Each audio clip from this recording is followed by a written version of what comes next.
Hello students, welcome to all in my YouTube channel Chemistry Classes by DS Sir। तो आज हम बात कर रहे हैं factor affecting on rate of reactions के एक इम्पोर्टेंट पॉइंट के बारे में, इफेक्ट ऑफ टेम्परेचर।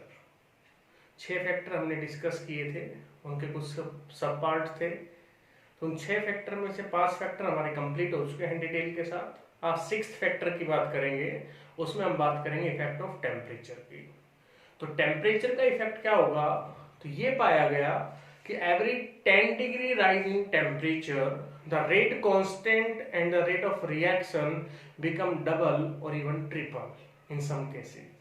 कि जब भी हम टेम्परेचर को 10 डिग्री राइज कर देते हैं तो रिएक्शंस का रेट डबल और ट्रिपल हो जाता है। रेट या रेट कांस्टेंट डबल और ट्रिपल हो जाता है मैनी रिएक्शन के केसेस में। उस चीज को बोला गया है, उसका डबल और ट्रिपल हो जाना, that is called temperature coefficient. कि उसको हम टेम्परेचर कोफिशिएंट बोल देंगे कि every 10 degree rise in temperature rate of many reaction become doubled और tripled, this is called temperature coefficient. It is represented by mu. Temperature coefficient, temperature in degree Celsius plus 10, जो 10 degree rise किया, is divided by T degree temperature, जो temperature था।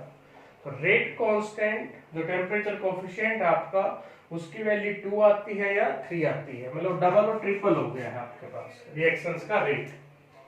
ऐसा क्यों कि temperature 10 degree बढ़ने से रेट ऑफ रिएक्शंस है वो डबल और ट्रिपल क्यों हो गया? तो ऐसा इसलिए हो गया क्योंकि अफेक्टिव कोलिजन, अभी हमने कोलिजन थ्योरी पढ़नी है, तो कह रहे अफेक्टिव जो कोलिजन्स हैं वो डबल्ड हो जाते हैं और ट्रिपल हो जाते हैं, उस वजह से ये चीज आपके पास बढ़ जाती है। तो इसको बोलेंगे हम टेम्परेचर कोफिशिएंट और उसका रीजन। अब इसको क्वांटिटेटिवली इफेक्ट के अंदर आर्हेनियस ने एक्सप्लेन किया है। तो अब बात करते हैं आर्हेनियस इक्वेशन की। आर्हेनियस ने इक्वेशंस दी जो एक्सप्लेन करती है रेट कांस्टेंट के ऊपर टेम्परेचर का क्या इफेक्ट होगा, या दोनों में क्या रिलेशनशिप है रेट कांस्टेंट के बीच में और टेम्परेचर के बीच में। उसके लिए हमने इक्वेशंस दी k equal to A exponential की power minus EA by RT। ये इक्वेशंस आपके पास ओरिजिनली आर्हेनियस इक्वेशंस कहलाती है। इस इक्वेशंस के अंदर जो टोटल है आपके पास 5 टर्म है, देखिए फंक्शन है k रेट कांस्टेंट है, ए है आर्हेनियस फैक्टर, फ्रीक्वेंसी फैक्टर भी बोल सकते हो, और प्री एक्सपोनेंट फैक्टर भी हम इसको बोल सकते हैं क्योंकि एक्सपोनेंशियल से पहले आ रहा है। ई एक्सपोनेंशियल है, फंक्शन है मैथमेटिकल, ई एक्टिवेशन एनर्जी है, आर गैस कांस्टेंट है, टी टेम्परेचर है केल्विन के अंदर। केमिस्ट्री में कोई भी न्यूमेरिकल होगा टेम्परेचर केल्विन में हम लेंगे। तो आर गैस कांस्टेंट है, आर की वैल्यू वही रहेगी जो आपने पीछे अभी तक पढ़ी है। आर की वैल्यू आपके पास यहाँ जूल और कैलोरी, इन दोनों वाली वैल्यू यहाँ पर आपके पास यूज होगी। R is equal to 8.314 joule per kelvin per mole, या nearly equal to 2 calorie per kelvin per mole, ये इसकी वैल्यू हो जाएगी। ये एक्टिवेशन एनर्जी है जिसको निकालेंगे हम। अगर हमारे पास बाकी डाटा दे रखा हो तो एक्टिवेशन एनर्जी को हम निकाल सकते हैं, उसको अभी पढ़ेंगे। अब जो डिस्कस करने जा रहे हैं वो इसके अंदर क्या क्या इस इक्वेशन 1 से हमें इंफॉर्मेशन मिल सकती है उसके बारे में भी डिस्कस करेंगे, फिर इसको आगे डेराइव करते हैं। Equation 1, Arrhenius equation gives informations. In Arrhenius equation, exponential की power EA by RT, this is called Boltzmann factor। Objective question बने, आपसे पूछा जाए बोल्ट्जमैन फैक्टर कौन रिप्रेजेंट कर रहा है, ये टर्म आपको रिप्रेजेंट कर रही है। A और EA, these are called kinetic parameters, इनको kinetic parameters बोला गया है। जो एक्सपोनेंशियल की पावर EA बाई RT, जिसको हमने बोल्ट्जमैन फैक्टर भी बोला है, वो अपने पास इक्वल होती है फ्रैक्शन ऑफ मॉलिक्यूल्स। इस पे देखिए एनसीईआरटी में भी क्वेश्चन दे रखा है, ये काफी बार क्वेश्चन आया हुआ है। फ्रैक्शन ऑफ मॉलिक्यूल्स निकालने हैं कि फ्रैक्शन ऑफ मॉलिक्यूल को आप कैसे कैलकुलेट करोगे। तो फ्रैक्शन ऑफ मॉलिक्यूल्स, इसलिए पॉइंट इंपॉर्टेंट है ये। फ्रैक्शन ऑफ मॉलिक्यूल्स क्या हो गया, एक्सपोनेंशियल की power A by R T, ये चीज आपने कैलकुलेट करनी है। फ्रैक्शन ऑफ मॉलिक्यूल का मतलब ये है। तो मैं बात करूं इक्वेशन 1 से, इक्वेशन 1 क्या थी, k equal to a into exponential की power a by R T. a को मैं इधर लेके आया तो k by a is equal to this. अब ये जो पॉइंट है एक्सपोनेंशियल की power a by R T, ये फ्रैक्शन ऑफ मॉलिक्यूल हो गया आपके पास, फ्रैक्शन ऑफ मॉलिक्यूल। अब मेरे को एक्सपोनेंशियल खत्म करना है, मैंने दोनों तरफ नेचुरल लॉग ले लिया ln, इधर भी ln लिख दिया, इधर भी ln लिख दिया, नेचुरल लॉग। अब नेचुरल लॉग लूंगा तो नेचुरल लॉग से कि जो एक्सपोनेंशियल की पावर ये बाई आर टी थी, ई से नेचुरल लॉग कैंसिल हो गया, एनटी है दूसरे के। अब नेचुरल लॉग को मैंने कन्वर्ट कर दिया लॉग के अंदर। नेचुरल लॉग को जब लॉग में बदलूंगा तो natural log is equal to 2.303 log. तो ये इक्वेशन यहां मैं लिख सकता हूं इसकी जगह 2.303 लॉग। अब क्या हुआ, ये 2.303 यहां चला गया नीचे कि माइनस ये बाई 2.303 आरटी। अब मेरे को इधर से लॉग खत्म करना था क्योंकि न्यूमेरिकल पेपर में आएगा फ्रैक्शन ऑफ मॉलिक्यूल के लिए कि फ्रैक्शन ऑफ मॉलिक्यूल को कैसे निकाले। तो फ्रैक्शन ऑफ मॉलिक्यूल निकालने थे, इसके आगे लॉग था तो मैंने एंटी लॉग ले लिया। तो आप डायरेक्टली फार्मूला लगा सकते हो ये कि आपके पास आ जाए कि फ्रैक्शन ऑफ मॉलिक्यूल्स निकालो, तो फ्रैक्शन ऑफ मॉलिक्यूल क्या हो जाएंगे, is equal to antilog minus ये divide by 2.303 R T. R constant है, टी टेम्परेचर है, ये क्या है, एक्टिवेशन एनर्जी है। इसके बाद बात करूं इसके अंदर के और ए और क्या क्या इंफॉर्मेशन इक्वेशन 1 से हमें मिलती है। इक्वेशन 1 के अंदर जो के और ए है उन दोनों की यूनिट सेम रहेगी। यूनिट नेक्स्ट पॉइंट हो जाएगा ऑफ के and A R remain same, कि दोनों की यूनिट है वो सेम रहेंगे यहाँ से। ओके, अब मैं इसका डेरिवेशन करने जा रहा हूँ आगे। इक्वेशन 1 को थोड़ा सा एक्सपेंड करते हैं आगे की तरफ, कैसे करेंगे। इक्वेशन 1 को आगे हम एक्सटेंड कर रहे थे, मैंने taking natural log on both side in equation 1 we get. Equation 1 के अंदर मैं दोनों साइड पे नेचुरल लॉग ले लेता हूँ, ln k is equal to ln into x a जो इक्वेशन 1 थी वो log m into log n, यहाँ पर फार्मूला लगेगा log m into log n का। तो नेचुरल लॉग के left hand side as it is चल रही है, log m और प्लस क्या होता था log n, तो log m तो ln a आ गया, प्लस मैं लिखता ln e, तो ln e कैंसिल हो गए इसलिए minus e by R T बच गया आपके पास। तो ln a minus e by R T ये लिख दिया हमने। अब इस नेचुरल लॉग को हमने लॉग में बदलना है, तो नेचुरल लॉग को लॉग में आपने बदल लिया 2.303 लॉग के करके। अब 2.303 को सबसे डिवाइड कर दिया, इधर डिवाइड किया, इधर किया, ये आ गया। अब ये जो आपके पास आ गई ये इक्वेशन 2 आ गई बच्चों आपके पास। अब इस इक्वेशन 2 को हमने कंपेयर करना है स्ट्रेट लाइन इक्वेशन के साथ। हम इसको स्ट्रेट लाइन इक्वेशन के साथ कंपेयर कर रहे हैं। स्ट्रेट लाइन इक्वेशन क्या थी, y equal to mx plus C. x क्या होता था, स्लोप होता था x एक्सिस और y एक्सिस। तो इधर अपने पास x एक्सिस पे 1/t लेना है, y एक्सिस के ऊपर हमने क्या लेना है, log k लेना है। ग्राफ प्लॉट करेंगे, जो c होता है वो इंटरसेप्ट होता है, तो यहाँ इंटरसेप्ट क्या आ जाएगा log a और स्लोप क्या आ जाएगा माइनस e 2.303 r। अब आपके पास आर इनवर्स की दूसरी फॉर्म आ गई इक्वेशंस की। इसको कब यूज करेंगे, इस इक्वेशंस के अंदर। इक्वेशन 2 को आप देख रहे हो, यहाँ भी k है, a है, ये है, r है, t है।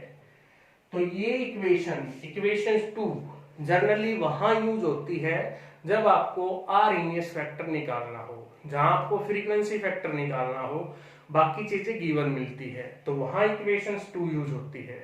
या इक्वेशन 2 के ऊपर स्लोप के, अभी स्लोप जो बना रहे हैं, ग्राफ बना रहे हैं, उसके ऊपर न्यूमेरिकल आ जाता है कि आपको ग्राफ दे देंगे log k वर्सेस 1/t का, और उसका स्लोप दे दिया तो एक्टिवेशन एनर्जी निकालो। तो इस तरह का न्यूमेरिकल इस पे बन सकता है, तो इसको ध्यान से आपने पढ़ना है।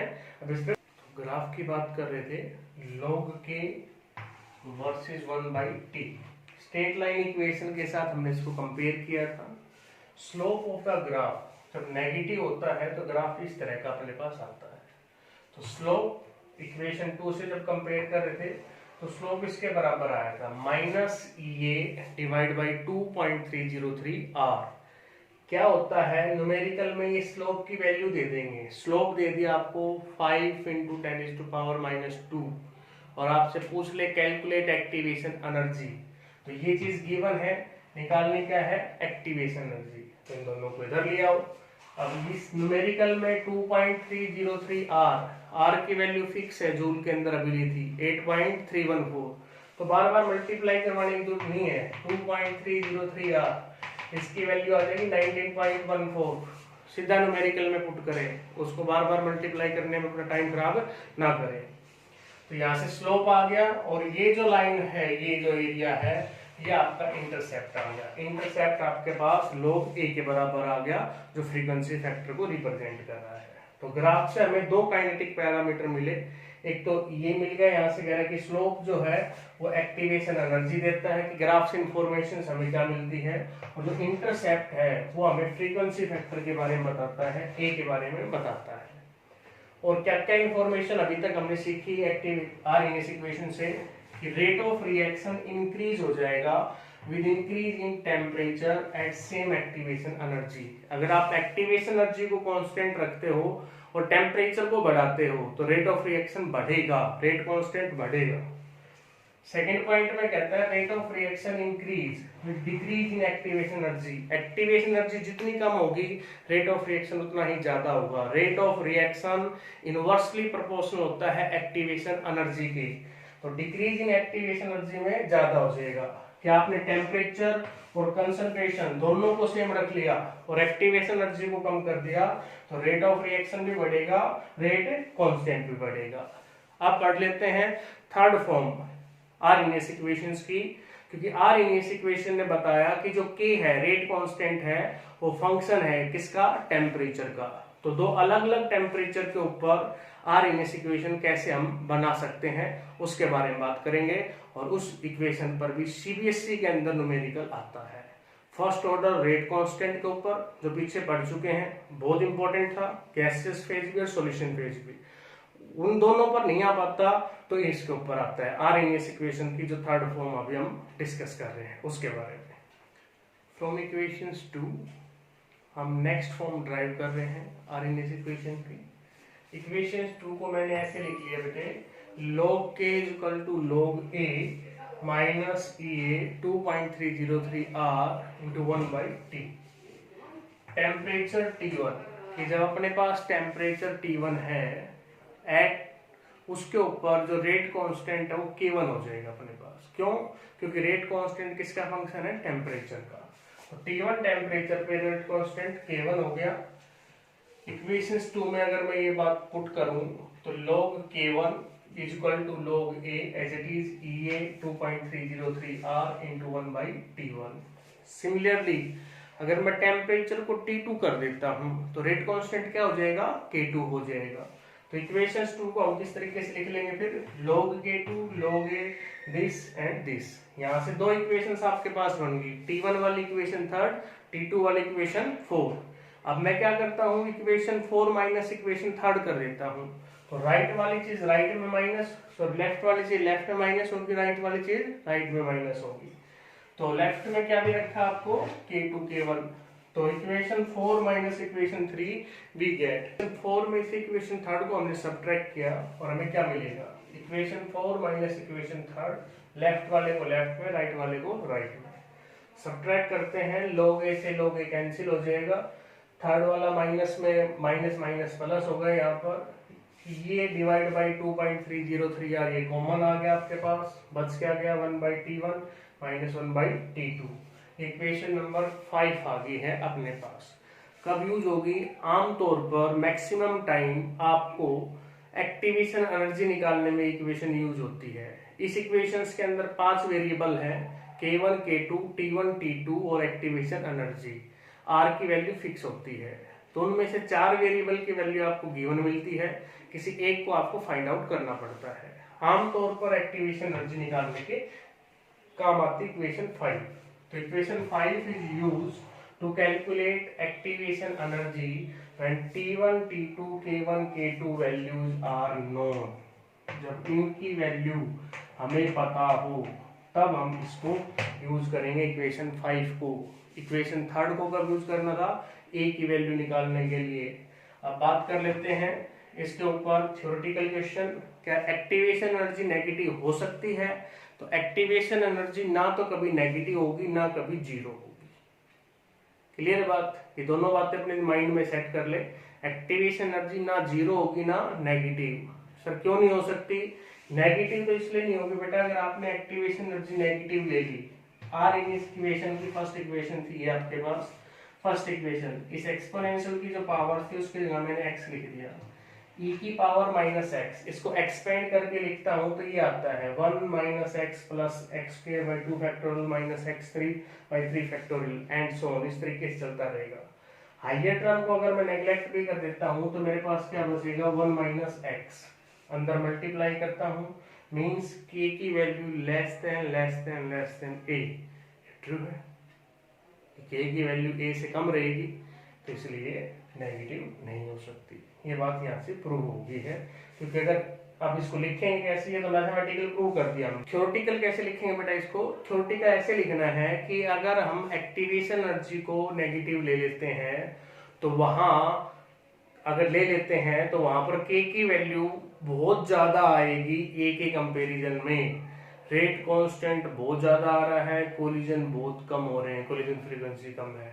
प्रैक्टिकल वो पॉसिबल नहीं है, इसलिए वैल्यू नेगेटिव नहीं हो सकती। ना ही वैल्यू जीरो होगी। अगर जीरो होगी तो वहां पर k और a बराबर हो जाएंगे। यहाँ जीरो पुट करते ही किसी की पावर 0 1 हो गया तो वहां k और a बराबर हो गए। मीन्स जितने भी कोलिजन है all collision lead to formation of product. ये भी पॉसिबल नहीं है प्रैक्टिकली कि सभी कोलिजन प्रोडक्ट को बनाएंगे, नहीं बनाते सभी कोलिजन प्रोडक्ट्स को।